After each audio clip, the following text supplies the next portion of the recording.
मेरे प्रिय विद्यार्थियों, बहुत हार्दिक स्वागत है। और आपको पता है प्राइम टाइम का समय हो चुका है। हफ्ते में 3 दिन आप सभी को विदित है, मंगलवार, बृहस्पतिवार और शनिवार को कक्षाएं हो रही हैं। बिना किसी भूमिका के विशेष प्रश्नों के संदर्भ में विशेष क्लास का प्रारंभ हो चुका है। जल्दी से कॉपी पेन लेकर आइएगा और बैठिएगा। क्योंकि ऐसे विशेष प्रश्न हैं, ऐसे रेयर ऑफ द रेयरेस्ट प्रश्न हैं जो आपको जल्दी से मिलेंगे नहीं। फिलहाल पहला प्रश्न आपका स्क्रीन पर है। अजंता की किस गुफा को राशि चक्र गुफा भी कहा गया है? क्योंकि इसकी दीवारों पर भाव चक्र, जीवन चक्र राशियां अंकित हैं। गुफा संख्या 19, गुफा संख्या 16, गुफा संख्या 1 और गुफा संख्या 17। आपको फटाफट जवाब देना है, गलती नहीं होनी चाहिए। गुफा संख्या 19 या 1 या फिर 16 और 17, जल्दी से बताइएगा। हम लोग अजंता की गुफा के बारे में बात कर रहे हैं। राशि चक्र गुफा या फिर भाव चक्र का जो चित्रांकन है, वहां पर जीवन चक्र राशियों का चित्रांकन है, किस गुफा संख्या में हुआ है? और बिल्कुल गलत मत चुनिएगा। यहां पर सही जवाब है गुफा संख्या 17।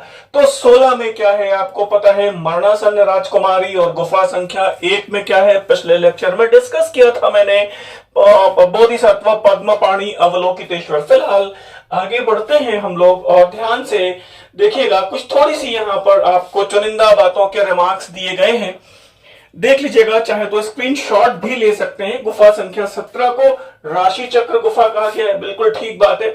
फिर गुफा संख्या 17 को सर चित्रशाला भी कहा गया है। एक नया प्रश्न यहां पर यह भी है कि किस गुफा संख्या को चित्रशाला के नाम से जाना गया है? तो अजंता की गुफा संख्या 17 है। और क्योंकि इसी गुफा संख्या में जातक कथाओं के सर्वाधिक चित्र बनाए गए हैं। मुझे उम्मीद है आप देख पा रहे होंगे, स्क्रीनशॉट ले लीजिएगा। और कुछ बातें और हैं यहाँ पे, थोड़ा सा देखिएगा। बाघ की गुफाओं की बात हो रही है, तो बाघ की गुफा संख्या 9 गुफाएं हैं। वहां पर एक नया प्रश्न और यहां पर मिल गया आपको, जिसमें गुफा संख्या 4 है। गुफा संख्या 4 को रंग महल कहा गया है। ये बड़ी इंपॉर्टेंट बात है। तो आपके पास देखिए, राशि चक्र गुफा हो गई, चित्रशाला हो गई, रंग महल हो गया। और यहां पर यह भी ध्यान दीजिएगा, एलोरा की बात भी हो रही है। एक खास बात देखिएगा यहाँ पे, एलोरा की गुफा संख्या 32वीं गुफा संख्या 32 को इंद्र सभा कहा गया है। एलोरा में 34 गुफाएं हैं। इतने बेहतरीन प्रश्न हैं और एक ही प्रश्न में आपको कई सारी इंफॉर्मेशन, 5 से 6 इंफॉर्मेशन मिल जा रही है। तो जो अगर नया लग रहा है उसको नोट कर लीजिएगा आप। और फिर देखिएगा, प्रश्न थोड़ा ध्यान से पढ़िएगा, फिर हम अभी स्क्रॉल कर देंगे, ऊपर कर देंगे इसको।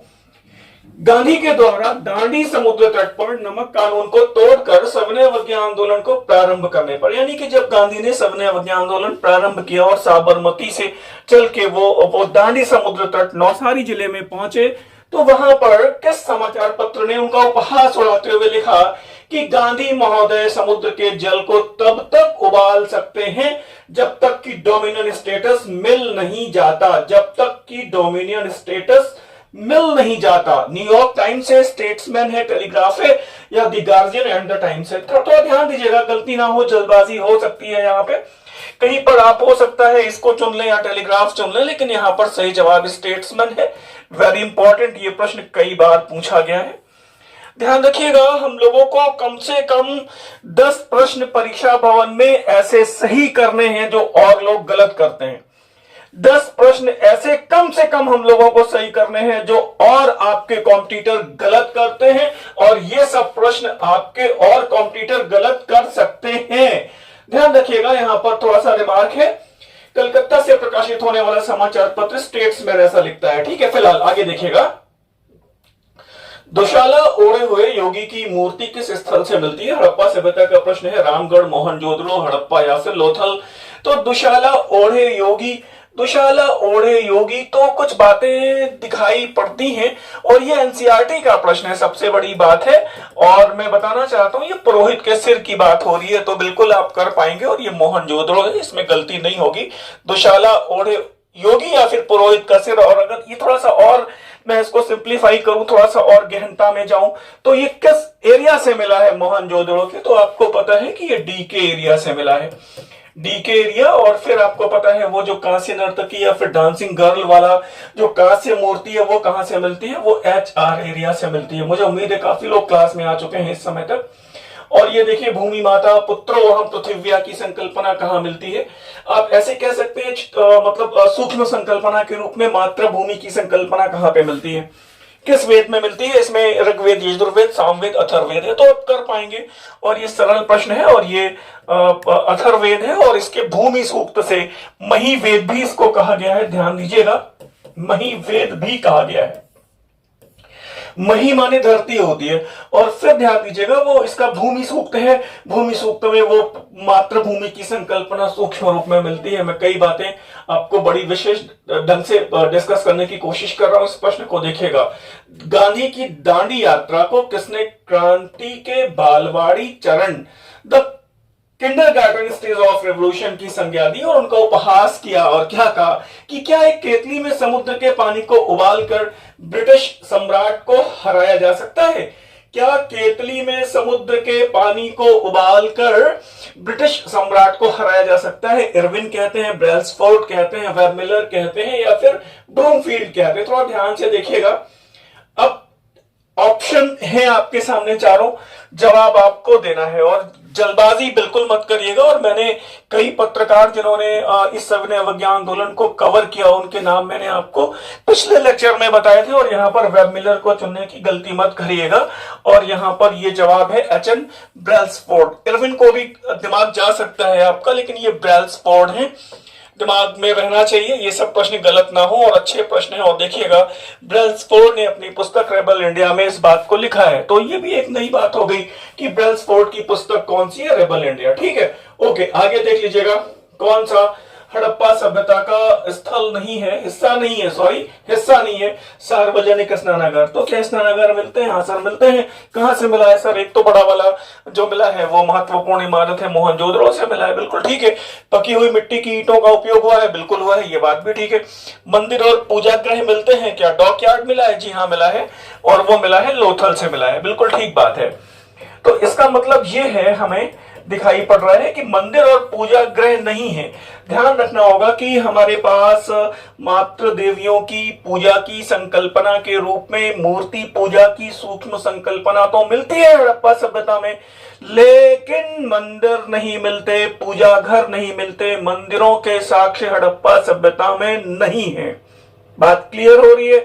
रेशम के साक्ष्य हड़प्पा सभ्यता में नहीं है, लोहे के साक्ष्य हड़प्पा सभ्यता में नहीं है। मुझे उम्मीद है आप चीजों को समझ पा रहे हैं बेहतर ढंग से। तो पूजा घर के साक्ष्य वहां पर नहीं है हमारे पास। और अगले प्रश्न की तरफ जाइएगा और ये कह रहे हैं कि उत्तर वैदिक काल में जो धार्मिक प्रवृत्तियों के संदर्भों में, उत्तर वैदिक काल की बात हो रही है, धार्मिक प्रवृत्तियों के संदर्भों में थोड़ा सा ध्यान दीजिएगा। कौन सा एक कथन गलत है, सही नहीं है, सत्य नहीं है? वो कर्मकांडों की जटिलता और महनीयता बढ़ी। तो इसका क्या मतलब है? कर्मकांडों की जटिलता बढ़ गई। हाँ सर, उत्तर वैदिक काल में बढ़ गई और बड़े बड़े यज्ञ होने लगे, अश्वमेध यज्ञ होने लगे, राजसू यज्ञ होने लगे, यज्ञ बहुत बड़े हो गए, जटिल हो गए। फिर वैदिक देव समूह में इंद्र ने अपनी श्रेष्ठता खो दी। इंद्र ने, तो ध्यान दीजिएगा, बिल्कुल सही बात है। ऋग वैदिक काल में जो सर्वश्रेष्ठ देवमंडल में स्थान प्राप्त है वो इंद्र को है, लेकिन उत्तर वैदिक काल में जो सर्वप्रमुख देवता है वो कौन है आप बताइए? उनका नाम क्या है? उनका नाम है प्रजापति। तो इंद्र ने उत्तर वैदिक काल में अपनी श्रेष्ठता, सर्वश्रेष्ठता खो दी। त्रिमूर्ति की अवधारणा रूपाकार होना प्रारंभ हुई, बिल्कुल ठीक बात है। त्रिमूर्ति की संकल्पना पहली बार कहां मिलती है, किस उपनिषद में मिलती है? ये जवाब आपको देना है। और ये कह रहे हैं कि अवतारवाद की संकल्पना में दृढ़ता से विश्वास प्रारंभ हुआ, यही गलत है। अवतारवाद की सूक्ष्म संकल्पना आई है सर शतपथ ब्राह्मण में, दृढ़ता से विश्वास शुरू नहीं हुआ है, ठीक है। और अवतारवाद की जो स्पष्ट संकल्पना है वो श्रीमद् भगवद गीता में मिलती है और इसका संपुष्टीकरण और विस्तार आपको गुप्त काल में देखने को मिलता है। तो यहां पर डी वाला क्वेश्चन जो है वो गलत हो जाएगा, डी वाला ऑप्शन जो है वो गलत हो जाएगा, बाकी तीनों सही हैं। आगे देखिएगा, महात्मा गांधी ने अपनी पुस्तक हिंद स्वराज, बहुत इंपॉर्टेंट प्रश्न है भाई। पहली बात तो उनकी पुस्तक है हिंद स्वराज। ये प्रश्न पूछा गया है कि ये बताइए कब ये पुस्तक प्रकाशित हुई थी? तो नवंबर 1909 में प्रकाशित हुई थी, ये बात आपको पता है। फिर वो इंग्लैंड से दक्षिण अफ्रीका की यात्रा पे गांधी जा रहे थे और फिर बात ये होती है कि वो पानी के जहाज में इसकी रचना हुई थी। ध्यान दीजिएगा, हिंद स्वराज की जो रचना है गांधी ने वो अपनी यात्रा के दौरान एक जलपोत में की थी और वो पूछ ही रहा है किस जलपोत में की थी सर। तो ध्यान दीजिएगा, अब चार ऑप्शंस हैं, SS Rajputana, SS Maurya, Santa Maria या फिर किल्डोनन कैसल। अब थोड़ा ध्यान दीजिएगा, गलती ना हो और बहुत अच्छे से जवाब दीजिएगा। और अगर आप ऐसा कर रहे हैं कहीं पर एसएस राजपुताना को चुन रहे हैं सर, तो ये गलत हो जाएगा।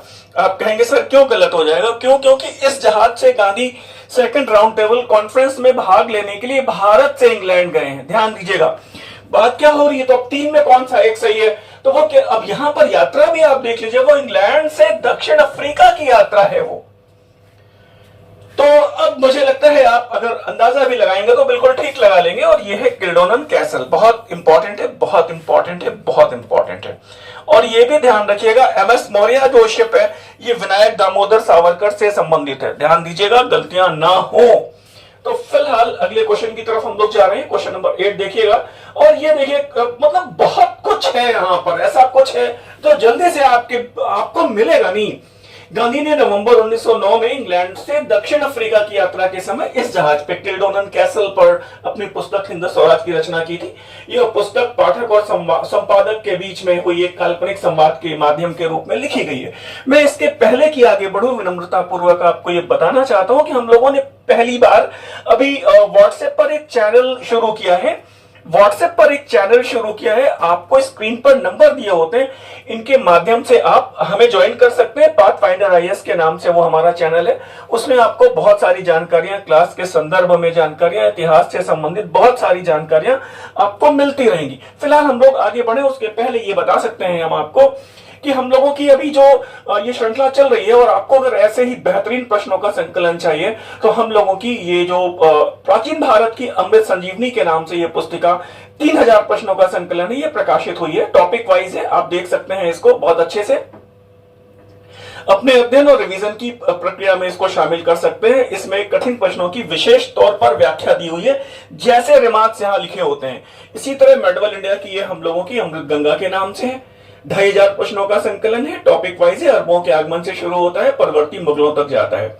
आप देखिएगा टॉपिक वाइज है, कठिन प्रश्नों की विशेष व्याख्या के साथ है, और ऐसे कंफ्यूजन जो जल्दी जल्दी होते हैं आपको। और ये हमारी मॉडर्न इंडिया की विशेष सर्वाधिक डिमांडिंग ये हमारी मॉडर्न इंडिया की 2000 प्रश्नों का संकलन है। यूरोपियों के आगमन से शुरू होती है और अंत तक जाती है, भारत की आजादी तक। 2000 प्रश्न है इसमें, टॉपिक वाइज है, और आप इसको डिटेल स्क्रीन पर नंबर दिए होते हैं, आप उस पर प्राप्त कर सकते हैं।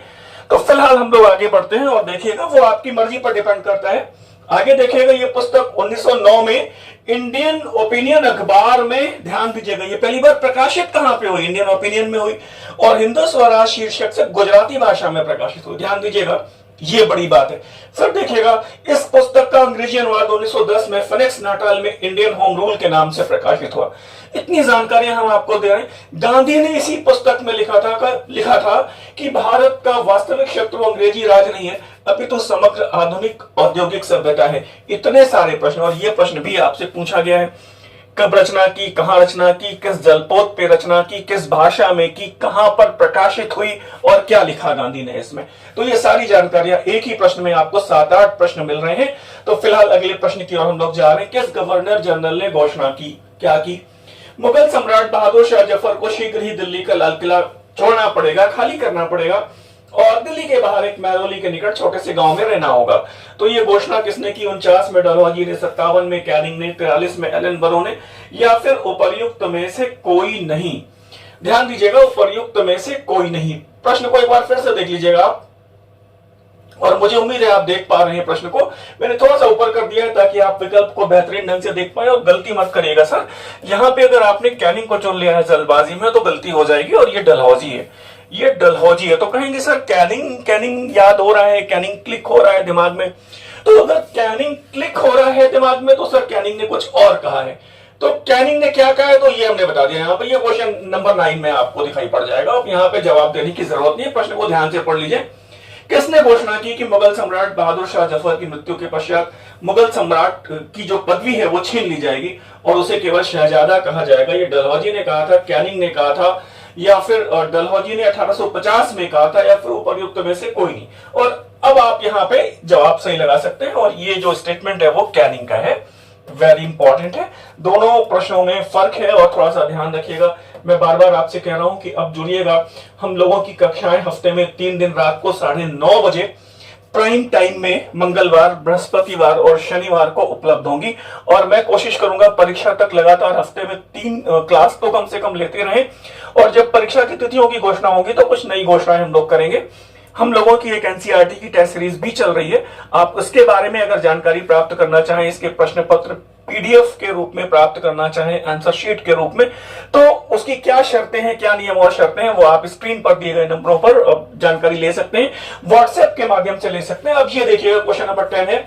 ये किसने कहा कि यदि मैं 12 वर्ष के लिए भारत का सम्राट बन जाऊं तो एक भी भारतीय राजा शेष नहीं बचेगा और निजाम का नाम भी नहीं सुना जाएगा और नेपाल भी हमारा हो जाएगा। ये ध्यान दीजिएगा, ये सब प्रश्न लगातार पूछे गए हैं और गलतियां ना हो। चार्ल्स नेपियर है, चार्ल्स वुड है, चार्ल्स मैटकॉफ है या फिर एंचिसन है। और फिर यहाँ पर दिमाग एंचिसन की तरफ जा रहा है, बिल्कुल गलत है।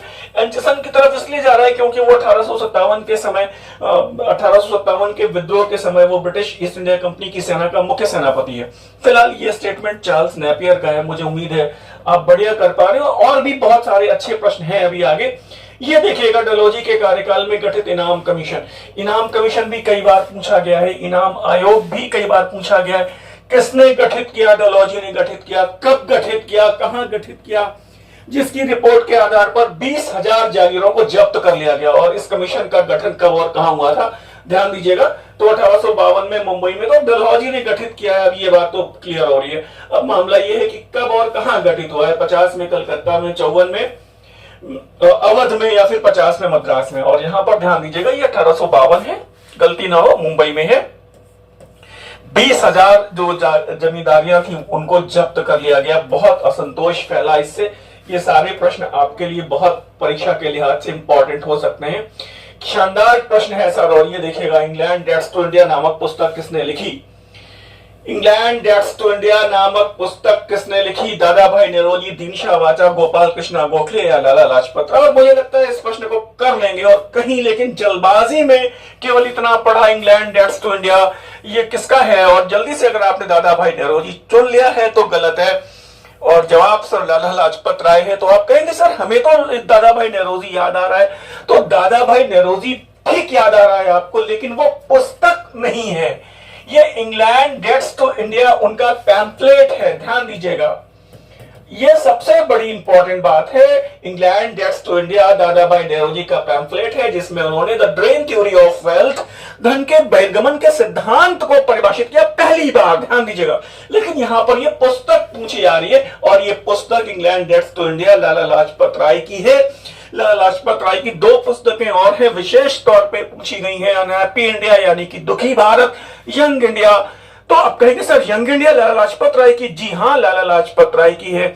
आप कहेंगे सर हमें महात्मा गांधी याद आ रहे हैं। महात्मा गांधी याद नहीं आने चाहिए। क्यों? क्योंकि यंग इंडिया समाचार पत्र महात्मा गांधी का है। मैं आपसे यही कह रहा हूं कि आपको परीक्षा भवन में ऐसे कम से कम 10 प्रश्नों को सही करना है जो आपके जो प्रतिद्वंदी हैं वो गलत करते हैं, जल्दबाजी में गलत करते हैं। सरल प्रश्न है। फिलहाल ये देखिए, यहाँ पर बहुत बढ़िया से एक्सप्लेनेशन दिया हुआ है और रिमार्क्स दिए हुए हैं। आप देखिएगा, इंग्लैंड डेट्स टू इंडिया नामक पुस्तक लाला लाजपत राय की, ये क्लियर हुआ। और ये भी क्लियर हो रहा है कब प्रकाशित हुई। 1917 में न्यूयॉर्क में प्रकाशित हुई। जबकि दादा भाई नौरोजी ने अपने pamphlet England debts to India में सर्वप्रथम धन के बहिर्गमन के सिद्धांत की चर्चा की और फिर इसकी विस्तार से व्याख्या उनकी वो विश्वविख्यात पुस्तक है, कौन सी? Poverty and un British rule India. अब यहां पे आप कर लेंगे, यंग इंडिया नामक पुस्तक किसने लिखी है? और अब बताने की जरूरत नहीं है, पुस्तक पूछी जा रही है तो वो लाला लाजपत राय की है। समाचार पत्र पूछा जाता तो वो महात्मा गांधी का है। बहुत बढ़िया कर रहे हैं। ये रिमार्क है, आप नोट कर सकते हैं, स्क्रीनशॉट ले सकते हैं, हमारे चैनल को फॉलो कर सकते हैं। स्क्रीन पर नंबर दिए होते हैं। अगर आप नहीं सर्च कर पा रहे हैं तो हमारे स्क्रीन पर दिए गए नंबरों पर संपर्क करिए, हम आपको लिंक भिजवा देंगे और ज्वाइन करिए। ऐसे प्रश्नों को हम लोग शेयर करते रहेंगे, डिस्कस करते रहेंगे। और विनम्रता से एक बार पुनः आपको बताना चाह रहे हैं, हमारी ये अमृत मंजरी मोस्ट डिमांडिंग, मतलब कई हजार छात्रों तक पहुंची है ये पुस्तक। ये प्रैक्टिस सेट आधुनिक भारत का 2000 प्रश्नों का टॉपिक वाइज संकलन है, कठिन प्रश्नों की व्याख्या रिमार्क के रूप में, जैसे कि आप स्क्रीन पर देख रहे होते हैं। इसी तरह मेडवल इंडिया की अमृत मंजरी 2500 प्रश्नों का संकलन है, अरबों के आगमन से परवर्ती मुगलों तक जाती है और विशेष प्रश्नों की व्याख्या के साथ। और सबसे ज्यादा लोकप्रियता अमृत संजीवनी को एंशिएंट हिस्ट्री, जिसमें बहुत कंफ्यूजन है, प्रागैतिहासिक काल से शुरू होती है और राजपूत काल तक जाती है। 3000 प्रश्नों का टॉपिक वाइज संकलन है। आप चाहें तो अपने अध्ययन और रिवीजन की प्रक्रिया में शामिल कर सकते हैं। क्यों? क्योंकि अभी समय है। अब परीक्षाओं की तिथियों को लेकर के अभी कोई बहुत क्लियर कट कमीशन ने बताया नहीं है। परीक्षाएं अगस्त के लास्ट में हो सकती हैं, जुलाई के लास्ट में हो सकती है, कब हो सकती है अभी कुछ क्लियर नहीं है। तो फिलहाल अगले प्रश्न को देख लीजिए। महाराणा प्रताप को मेवाड़ केसरी किसने कहा? किसने कहा? वीएस में दशरथ, शर्मा, जदुनाथ सरकार और कर्नल टॉड में महाराणा प्रताप मेवाड़ का सिंह कौन है? कौन कहते हैं उन्हें? तो सर यहां पर जदुनाथ सरकार नहीं है, तो आप कहेंगे वीएस में तो हो सकते हैं। बिल्कुल नहीं, कर्नल टॉड हैं। बहुत इंपॉर्टेंट है, ध्यान दीजिएगा। इसी तरह असम केसरी कौन है? कर्नाटक केसरी कौन है? बिहार केसरी कौन है? याद रहना चाहिए तुरंत। आंध्र केसरी कौन है? फायर ब्रांड ज्वालामुखी कौन है? याद आने चाहिए ये सब प्रश्न।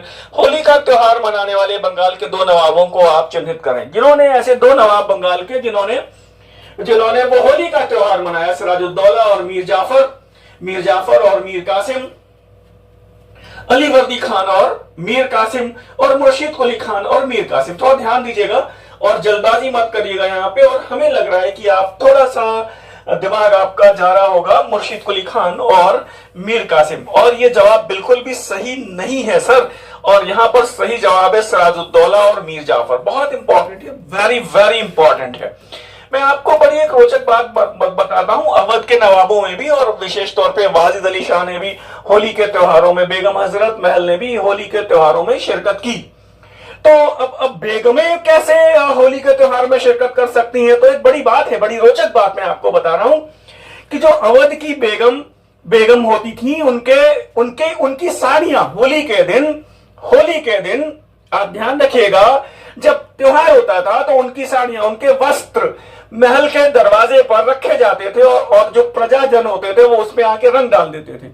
और फिर ये बेगमें होली के दिन वो रंग भरे कपड़े पहनती थी जिन पर प्रजा ने रंग डाले होते थे। ध्यान दीजिएगा, ये सारी बातें बड़ी इंपॉर्टेंट है। तो ये क्वेश्चन नंबर 15 भी अगर आपने गलत किया है तो सुधार लीजिएगा। सिराजुद्दौला और मीर जाफर हैं। और अगले प्रश्न पर जाइए और ये कर लेंगे, ना किसी की आंख का नूर हूं, ना किसी का दिल का करार हूं, और जो किसी के काम ना आ सके वो एक मुश्ते गुबार हूं। और बिल्कुल ठीक लगा रहे हैं, लेकिन जल्दबाजी मत करिएगा, मिर्जा गालिब को मत लगा दीजिएगा। ये बहादुर शाह जफर हैं। जफर के उपनाम से कविताएं लिखते थे, जैसे कि सिकंदर शाह लोधी गुलरुखी उपनाम से कविताएं लिखते थे। आपको ये बताना है कि बीरबल किस उपनाम से कविताएं लिखते थे।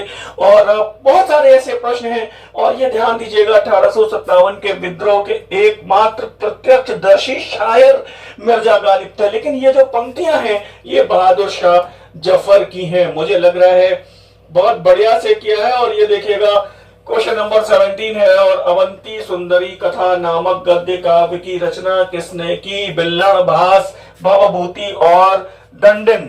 अवंती सुंदरी कथा जल्दी से याद आ जाना चाहिए। और कहीं अगर भवभूति चुन रहे हैं तो भी गलत है, यहाँ पे दंडन है। जवाब दिया करिए, खाली बैठ के केवल आप लेक्चर सुनेंगे तो बहुत ज्यादा लंबे समय तक चीजें स्थायी नहीं रह पाएंगी दिमाग में, मस्तिष्क में। चीजों को संजोना है और तुरंत रिस्पॉन्स भी करना है। आप थोड़ा सा रिमार्क देख सकते हैं। दंडिन की अन्य प्रमुख रचनाएं काव्यादर्श और दश कुमार चरितम है। बहुत बार पूछी गई है काव्यादर्श और दश कुमार चरितम। भास की प्रमुख रचना स्वप्न वासव दत्ता और प्रतिज्ञा यौवन नारायण। स्वप्न वासव दत्ता भास का सर्वाधिक प्रसिद्ध नाटक है। मुझे उम्मीद है बढ़िया कर रहे हैं। मौर्य काल में व्यापारियों पर लगने वाला रोड टैक्स, जो पथ कर है, वो क्या कहलाता है? विविध, पार्श्व, प्रवेश और वर्तनी। ध्यान दीजिएगा, वो रोड टैक्स की बात हो रही है। मतलब हम लोग आज भी रोड टैक्स देते हैं। कौटिल्य ने कहां तक सोचा होगा? मुझे जवाब दीजिएगा। और इस प्रश्न का जवाब मुझे उम्मीद है सबने सही दिया है, बिल्कुल ठीक दिया है। वर्तनी है, ध्यान दीजिएगा, वो रोड टैक्स है, वर्तनी। तो फिर ये बता सकते हैं क्या सर कि वो इनकम टैक्स को क्या कहा गया है मौर्य काल में, इनकम टैक्स को मौर्य काल में क्या कहा गया है। और इस प्रश्न को देखिएगा, ये कह रहे हैं कि रॉबर्ट क्लाइव को किसने भारत में अंग्रेजी साम्राज्य का अग्रगामी कहकर संबोधित किया। रॉबर्ट क्लाइव को किसने भारत में अंग्रेजी साम्राज्य का अग्रगामी कहकर संबोधित किया। पर्सिवल स्पेयर, जेबी मॉलिसन, लॉर्ड कर्जन या फिर ओर्म। ध्यान दीजिएगा, इस प्रश्न को भी आप बिल्कुल सही कर पाएंगे और यहां पर जवाब पर्सिवल स्पेयर है। और ये सब प्रश्न कभी ना कभी किसी बहुत टफेस्ट परीक्षा में पूछे गए हैं। तो अब ये पीजीटी और टीजीटी के लिहाज से भी प्रश्न काफी इंपॉर्टेंट है। इसको देख लीजिए कि जब प्लासी का युद्ध हो रहा था तब क्लाइव सो रहा था। आपको पता है ना कि क्लाइव जो है वो युद्ध के मैदान में गया ही नहीं। ऐसा कहा जाता है कि जो प्लासी का युद्ध था वो युद्ध नहीं, एक विश्वासघात था। क्यों? क्योंकि युद्ध को युद्ध के पहले ही कूटनीति से जीता जा चुका था। ये बात आपको पता है। तो क्लाइव नेशन था, आराम से कैंप में था। तो एक बात ये भी आती है कि प्लासी के युद्ध में ब्रिटिश ईस्ट इंडिया कंपनी का जो नेतृत्व था, जो सेनापति था, वो कौन था? तो इस बारे में हमने कई बार आपको चर्चा की है और उसका नाम है किलपैट्रिक। याद आया आपको? किलपैट्रिक का नाम याद आया? मुझे उम्मीद है याद आया होगा। तो यहां पर यह स्टेटमेंट, यानी कि क्लाइव शराब पी के खूब आराम से सो रहा था, और यह स्टेटमेंट सर ओर्म का है। ध्यान दीजिएगा, बहुत इंपॉर्टेंट है, ओर्म का है, गलती ना हो।